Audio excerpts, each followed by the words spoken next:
Okay, so first of all we're going to make sure that we've got a shoulder width stance. That's what we need. We can go a little bit wider if we need to, but it's better to be as comfortable as what you can. Wider stance rather than a narrower stance. We take out the weapon. When we take out the weapon, we like to keep our support hand very close to our body. When we actually take the weapon out of the holster, hand comes down onto the actual gun itself rather than in from the side or from the back. So from this position here, down. Weapon comes out, comes up pretty much chin level. If we can keep it chin level the whole time while we're loading the weapon, we can actually look around us, so we've got our situation awareness happening, and we've also got our field of vision is a lot better. Someone now wants to run at us from the sides, then we'll be able to see. A lot better than actually loading down here where you're not actually being able to look around and scan what's happening. I've actually seen a few guys here that have actually taken their gun out here and loaded here, which is a very dangerous thing to do. One, you're pointing the gun downwards towards your feet, and two, how can you see where the magazine's going in? Makes it very hard. So, best way of doing it is to come down, out, aim the gun towards the target. Now, someone might be running towards you if you're in a security position here, and that would allow you to take a shot before you actually bringing up the front sight. Shouldn't ever take a shot with a pistol unless you can see the front sight, only in extreme circumstances where someone might be getting within your workspace area here. So gun comes out, comes up chin level, magazine comes out.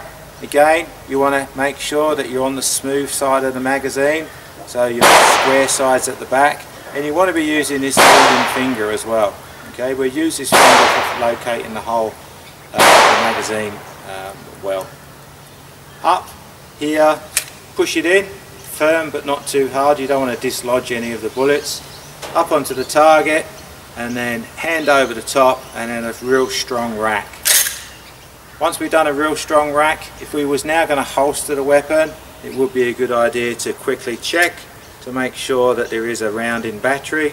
You can do that by just pulling the slide back. Once you've done that though, you want to smack the back of the slide just to make sure everything's okay. Come back, again, bring your support hand across to your chest or your stomach area, pull the gun back, make sure your finger's off the weapon and into the holster. Now, with our stance we want to have 70% of the weight on the front of our feet, 30% on the back. By doing that, slightly bend our knees, we will naturally be pulling our body weight forward, and that gives us the perfect stance that we need to shoot. The main thing that we need to do now is obviously acquire our target. So I've acquired the target in front of us here. Okay, for me now to actually bring the weapon up there, I now need to get some good sight alignment. So the weapon comes out, forward, I've got my target, I've got my sight alignment, and now I'm ready to shoot. My grip needs to be very strong around here to stop the recoil. My thumbs need to be pointing towards the muzzle, good strong grip, and I need to be pulling back with my right hand, pushing forward with my right hand, sorry, and pulling back slightly with my left hand to stop the recoil. Both eyes open, and then we can fire a couple of shots.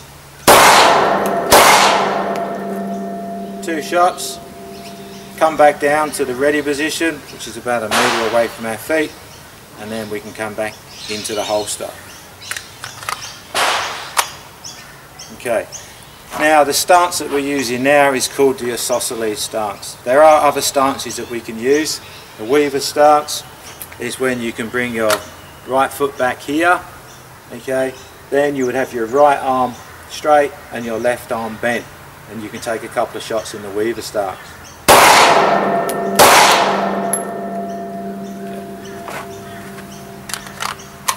Security tend to use the isosceles stance more than the weaver stance because of the fact that we wear a bulletproof vest, and wearing a bulletproof vest makes us a little bit more vulnerable from this position around the arm area.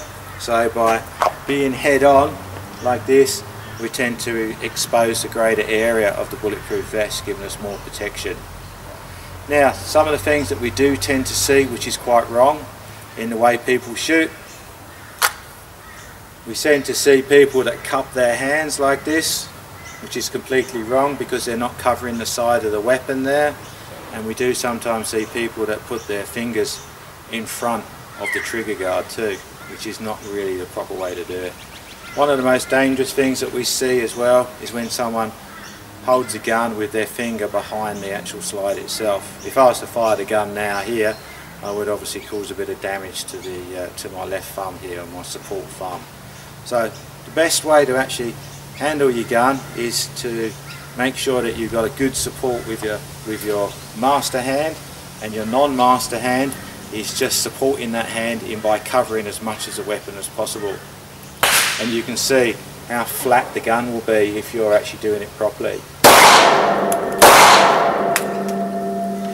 Okay, we've now finished that magazine, so what we're going to do now is a mag change.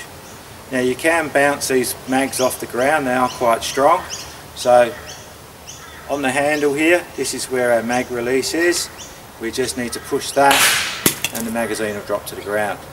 From there we can take our next magazine out, we can chin level, clip it in, and now use the slide lock, pull it down, and we're loaded, ready to shoot again.